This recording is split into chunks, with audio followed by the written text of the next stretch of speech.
I am the birth mother of your adopted child. I want to see my son. A young woman stood at my front door, uttering words that left me completely stunned. 2 years ago, my husband and I adopted a boy named Jack. Our gradually fracturing marriage was saved by him, and we loved Jack as if he were our own. I called my husband out to ask if there was any issue with the adoption paperwork. When he saw the woman outside, his eyes suddenly lit up. Maria! That day, I learned that Jack was actually the child of my husband's first love. I was the outsider in this family. Give me back my child. I am his biological mother. The strange woman stood aggressively at my door, issuing a command. Rewind 24 hours. I came home early from work. In the living room, Aiden was holding 2-year-old Jack, using a photo to comfort him. Jack, this is mommy. Isn't she pretty? My heart softened, and I quickly walked over. Jack, mommy's right here. The moment I reached out, Aiden flinched as if burned. His hand shook, and he quickly shoved the photo deep into the sofa cushion. The panic that flashed in his eyes that moment was like a snake retreating into the shadows. I thought he was just startled by my sudden appearance. Looking back now, it was guilt. The next day, the doorbell rang urgently. The moment I opened the door, the woman pushed past me, her perfume aggressive. Listen up. I'm here to take my child. What child? I instinctively shielded Jack. The corner of her mouth lifted. She looked me over as if sizing up a failed product. The one you adopted, Jack. I froze. We had adopted Jack 2 years ago. How did she know his name? The bedroom door opened, and Aiden came out, drawn by the noise. When he saw her, he looked electrocuted, and his eyes instantly shone brightly. Maria. The name hit my mind like a bolt of thunder. Maria. Aiden's first love. The one he claimed had moved overseas and cut off contact. I watched their gazes intertwine in the air, a spark of rekindled old flame. Maria walked straight over and snatched Jack from my arms with a practiced ease that was sickening. She pressed her face against Jack's, wearing the smile of a victor. Say mommy. Jack looked confusedly at me, then at her, his little voice saying, Mom, My heart was physically ripped in two. Wait a minute. I stared at Maria. What gives you the right? Maria couldn't be bothered to pretend. I'll save us time by telling you the truth. The child wasn't adopted, he's ours. Every word was a nail driven into my chest. I laughed, a laugh that even frightened myself. What did you say? She raised an eyebrow, challenging me. Surprise? Since you couldn't give him a child, I did. Now, it's time to switch places. I turned to look at Aiden. His Adam's apple bobbed. He should have been explaining, but he didn't utter a single coherent sentence. Aiden, say something. I closed in on him, my vision blurring. He avoided my eyes, reaching out to gently push me toward the sofa. His tone was soft, but carried a tired, impatient edge. Sophie, calm down. The child is innocent. Maria is back. Jack needs his biological mother. And so? I fixed my gaze on him. Maria sneered from the side, so you should be graceful and step aside. I suddenly remembered the photo hidden in the sofa cushion. Whose face was it? I flipped the cushion over, my fingers digging through the velvet, finally pulling out the crumpled, folded photo. In the picture, Maria was holding a newborn baby, her eyes smiling like crescents, the white light of a delivery room behind her. My world tilted. The only taste left in my throat was metallic. Aiden, is this your so-called surprise? I held up the photo, my hand shaking. He finally looked up, but only spoke the verdict that pushed me off the cliff. Sophie, let's get a divorce.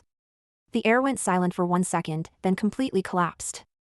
Jack was startled and began to cry, calling out in his small, milky voice, Mommy. Maria patted his back, saying lightly, Don't be scared, Mommy's here. I watched her hand on my child's back, her fingertips manicured, painted with blood-red nail polish, like gore. I took a deep breath, forcing my shattered emotions back down. My voice was chillingly calm. Fine. We can divorce. But today, no one is taking Jack anywhere. Maria raised an eyebrow. What gives you the right? I met her gaze, my eyes turning cold. The right of being his only mother for the last 2 years. The hallway light flickered outside the door, as if providing the deliberate opening cue for this drama. I crushed the photo in my palm, the edges cutting tiny wounds into my skin. Years ago, my parents died suddenly, leaving me a substantial inheritance. The money was enough for me to live comfortably for the rest of my life. Alone, I moved to a new city, longing for a fresh start. One rainy day, I forgot my umbrella and walked down the street, my spirits low, letting the rain soak me. Suddenly, a car stopped beside me, and the window slowly lowered. Don't get wet. A girl should take better care of herself. It was Aiden. He extended an umbrella toward me. His smile was like a ray of light, shining into my world, which was full of cracks. We met, fell in love, and finally married. I thought I had finally found a man who could give me warmth. After the wedding, Aiden's craving for a child was almost visceral. Every time we passed a park, he would stop, his gaze following the children running around. That look in his eyes was filled with envy and longing. "Sophie, I wish we had a child," he would say. My heart ached. I truly wanted to give him a family, and, more importantly, a testament to our love. When I failed to conceive, we went to the hospital for tests. That day, I went alone to pick up the report. The doctor looked at me and sighed softly, "You won't be able to have children."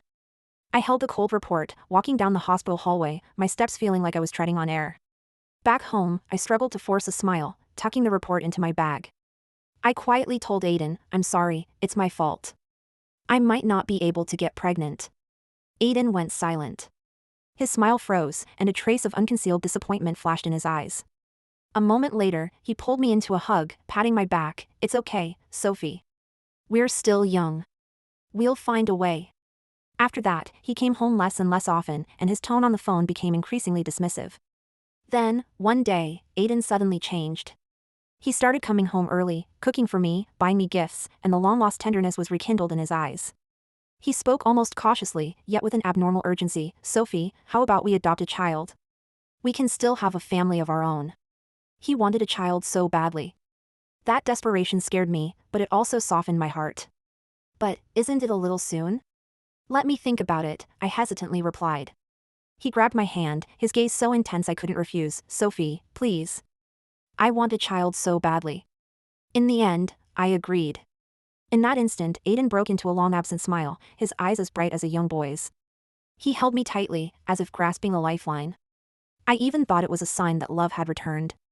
I had to leave town for a work trip that lasted a week. He called me, his voice trembling with excitement. "Sophie, I found a baby who is absolutely perfect. He's an angel." I was taken aback but laughed. "Really? Wait till I get back, and we can go see him together." But Aiden was insistent on the phone. "No. We can't wait. The family said a lot of people want to adopt. I'm afraid someone else will snatch him up." Before I could reply, he sounded resolute, as if he had already made up his mind. "Don't worry. I'll bring the baby home first. When you get back, I'll give you a surprise." "A surprise?" I hung up, but an unprecedented unease welled up inside me. That authoritarian attitude was something I had never seen in the Aiden I knew. But I reassured myself that perhaps he just wanted a child too much. A week later, I dragged my tired body through the front door. A baby's faint cry reached me from the living room. My steps instantly froze. Walking into the living room, Aiden was carefully holding a swaddled infant. Pink cheeks, tightly closed eyes, tiny fingers curled inside the fabric. Aiden looked up, his eyes shining with fierce light. "Sophie. Look. His name is Jack." I stood still, my throat tightening. I hesitantly reached out, my fingertip gently touching the soft little face. In that moment, a strange, overwhelming emotion hit me. My and Aiden's house finally felt complete. From that day on, I practically gave up a portion of my work, pouring all my time and energy into Jack. Aiden also showed an unprecedented enthusiasm. He would come home early, play with Jack, and even cook dinner. Our home, because of Jack, was filled with laughter and joy.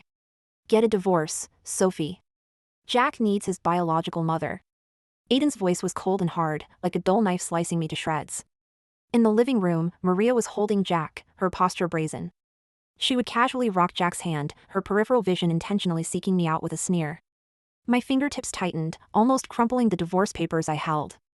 My chest felt crushed by a boulder, making it hard to breathe. But I didn't explode. Instead, I took a deep breath, forcibly suppressing my shaking. I looked up, staring directly at Aiden. The face that once gently told me don't be afraid was now cold and distant. His hand was even hovering protectively near Maria, as if I were the outsider. The air was dead silent. The smirk in Maria's eyes grew more defiant, as if waiting for me to break down. "Fine." I spoke slowly, my voice unnervingly calm. Aiden was visibly stunned, his brow relaxing, as if finally freed. Maria lifted her chin, clutching Jack tighter in triumph. I didn't cry, or argue. I simply closed the agreement with a decisive motion. The first day after the divorce, I dragged my suitcase into a penthouse apartment downtown. Outside the floor-to-ceiling windows, the city lights sparkled, and the light reflected off the crystal chandelier illuminated my hardened face. My social media became active: a sunrise on an island, a Michelin dinner, a luxury hotel suite. In the photos, my smile was faint, my expression relaxed. The comment section was full of envy. Everyone thought I had moved past the heartbreak. But it was all a mask. Deep into every night, I would zoom in on Jack's smiling face on my phone screen. My finger lightly traced the image, tears blurring my vision. Aiden, Maria, I whispered their names, my voice cold enough to pierce bone. All of this will be repaid by you soon. On social media, I saw the news that Aiden and Maria were about to get married. In the photos, they were nestled together, Maria's smile triumphant, and Aiden looking happy. The time was finally right. On the day of the wedding, the hotel ballroom was filled with guests, mingling and toasting. I wore a subdued but perfectly tailored black dress and wide-brimmed sunglasses, blending into the crowd. No one noticed the calm woman in the corner. On the stage, the host passionately recounted Aiden and Maria's deeply moving love story. Next, let's welcome the beautiful fruit of the happy couple's love, our little flower boy, Jack, to present the rings of devotion. The host's enthusiastic voice rang out. Wearing a tiny tuxedo, Jack toddled onto the stage, innocent and adorable. A pure smile was on his face, and he held an exquisite ring box in his hands.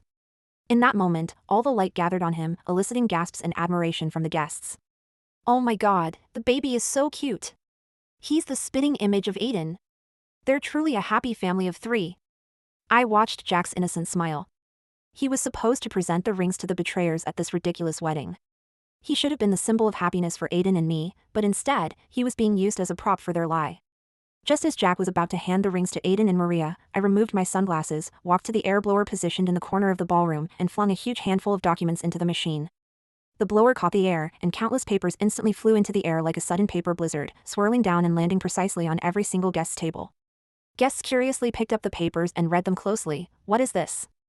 A hospital report? Oh my God! Azoospermia? My ears were immediately overwhelmed by the sound of gasps and exclamations. The guests' faces were filled with shock, confusion, and juicy gossip. It was Aiden's hospital test report, the white lie I had once carried with love to protect him. On the stage, the smiles of Aiden and Maria completely froze. They looked down at the documents littering the floor and at the strange looks from the guests, their faces showing disbelief and panic. They couldn't believe what was happening. In the midst of the chaos, I picked up the bewildered Jack. Jack, sweetie, mommy is taking you out to play. Quietly exiting the noisy ballroom, I took out my phone and sent a text message to Aiden. My own clean health report was clearly displayed on the screen. The text contained only one sentence. Did it never occur to you that you were the one who couldn't have children? I was just afraid of hurting your ego. The ballroom remained chaotic. Aiden has azoospermia? Then that child, oh my God, Maria is a ruthless woman. She even used a child to deceive him. On stage, Aiden's face was deathly pale, as if all the blood had been drained from him. He looked down at the report on the floor, then at the message on his phone. When he looked up at Maria, his eyes were full of shock, rage, and a sense of humiliated foolishness. He couldn't accept that he had not only been cheated on but had been deceived by Maria for 2 whole years into believing Jack was his biological son. No. It's all fake. Maria finally snapped out of her daze, screaming in denial. That bitch Sophie forged it. She's jealous of Aiden and me, that's why she's slandering us. However, her defense was weak and useless. The clear hospital seals and doctor signatures on the report meant no one would believe it was forged. Maria! Aiden completely lost control. He lunged at Maria, grabbing her wedding dress, his eyes bloodshot, roaring, "Whose child is it? You goddamn tramp! You lied to me! Aiden, let go of me!" Maria was also terrified by Aiden's frenzy. She screamed and struggled, trying to push him away.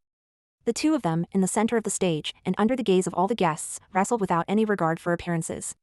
The expensive gown was torn, Maria's exquisite makeup was smeared, and Aiden's tie was askew. Guests rushed to take photos and videos. The lavish wedding was utterly ruined, descending into a spectacle of humiliation. Standing outside the doors, watching this brilliant scene, I could hardly suppress my laughter. The drama in the ballroom instantly turned Aiden into a public laughingstock. His impotence, his deceit, and the ugly spectacle he and Maria made were spread among everyone who knew them. Maria fled in the chaos, but Aiden quickly realized he couldn't find Jack. I had taken the child. His fatherly love for Jack, now mixed with fury and despair, became intensely desperate. He couldn't accept that Jack wasn't his, he believed Jack was his son, and he had to find him. Aiden searched for Jack in me like a madman. He looked everywhere he knew, but I had seemingly vanished. Finally, my private investigator reported back Aiden had found the address of my new apartment, that high-end tower downtown. He rushed to the building, only to be stopped by security guards outside. I looked down from my floor-to-ceiling window, seeing him gaze up at the building, which glittered brilliantly in the night. His eyes were filled with shock and disbelief. He had assumed I was penniless, that I would be homeless and desperate. He saw the luxurious interior of the apartment, which was worlds apart from the home we once shared. He finally realized that I was not the pauper he thought I was. I had been hiding enormous wealth all along. Aiden started calling me frantically, sending countless messages. At first, it was rage. Sophie. You vicious woman. How dare you take my son? You think you can get away with this? Then came pleading and repentance. Sophie, please come back. Jack can't live without his father. That tramp Maria lied to me. I know everything now. Finally, he confessed the full truth. Sophie, I was wrong. I was so wrong. Maria is just a liar. Her claim of moving overseas was fake. She went off to be a sugar baby, and when the rich man wouldn't claim the pregnancy, she came back to trick me into thinking the child was mine. After Jack was born, she went back to him, and only after he dumped her recently did she try to use the child to start a family with me, looking for a safety net. She ruined me. In the end, Aiden's tone turned to remorse. I only just realized that you lied about being infertile to protect my ego. Sophie, you're the best. You're the one who truly loved me. Please, give me one more chance. The child needs a father, and I need you. I read every one of Aiden's messages. There was no anger in my eyes, only a profound, chilling indifference. These messages were proof of his self-inflicted ruin, and they meant nothing to me. I held Jack, sitting by the floor-to-ceiling window, watching the dazzling city lights. Jack snuggled in my arms, innocently stroking my cheek with his small hand, saying in his baby voice, Mommy, Jack loves Mommy the most. Mommy is the best to Jack. I held my child tight, my heart warm and resolute. Downstairs at the apartment building, Aiden waited in despair day after day. He didn't know that I had already driven away in my luxury car from the underground garage, taking Jack on a vacation overseas. The tropical sunshine, the white sands, and Jack's cheerful laughter were a stark contrast to Aiden's desperate struggle. Aiden waited and waited, day and night, but he never saw me. He decided to take a gamble. He would unite with Maria as Jack's biological parents and sue me for kidnapping, attempting to regain Jack through legal means. When he finally found Maria, she was furtively packing her bags. Aiden burst into the house and saw Maria trying to steal the few remaining valuable items, preparing to run away again. Maria! You bitch! Aiden's eyes were bloodshot. All his pent-up rage exploded instantly. Caught in the act, Maria's face flashed with terror, but she still fought back. You have the nerve to blame me? You're penniless now. Why would I stay with you? The two immediately started fighting. The former lovers now wanted to tear each other apart. Aiden completely lost his mind. He grabbed Maria's neck and violently shoved her toward the window. Go to hell! From the fierce struggle to a horrified scream, followed by the thud of a heavy object hitting the ground. Siren sounds echoed in the distance. The news camera zoomed in on the scene below the apartment building, bloodstains, and terrified onlookers. When Jack and I returned from our overseas vacation, I learned from the news, Aiden had been arrested for attempted murder. In the news footage, Aiden was led away by the police, looking utterly defeated. The arrogance of the past was gone, replaced only by despair and regret. And Maria?